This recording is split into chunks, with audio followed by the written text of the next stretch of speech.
Սիրելի հայրենակիցներ, սիրելի լոռեցիներ, շատ կարևոր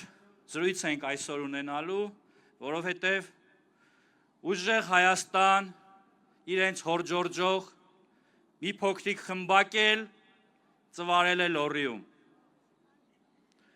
Ուրեմն դրանց առաջնորդը Կալուգացին վերջերս երկու անգամ խոսում է լոռին չհանձնելու, պաշտպանելու, այստեղ ջախջախիչ հաղթանակ տանելու, իբր ինքը խիստ հայրենասեր է։ Արա հայրենասեր էիք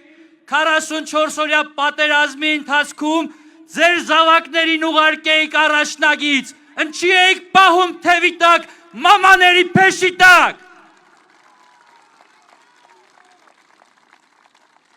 Երբ լոռեցի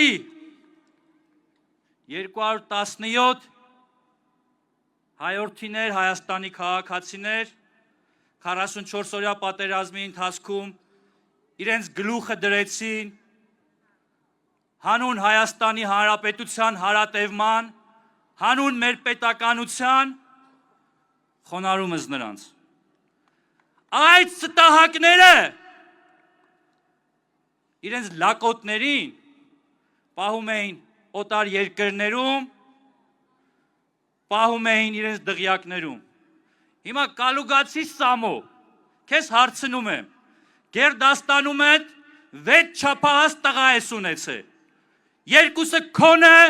երկուսը աղբորինդ, երկուսը քրոջինդ,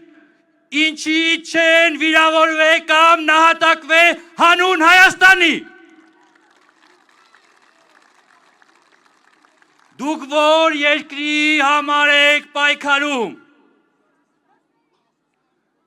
դուք Հայաստանի համար երբեք չեք մտահոգվել, դուք դավադիր ստահակներ եք,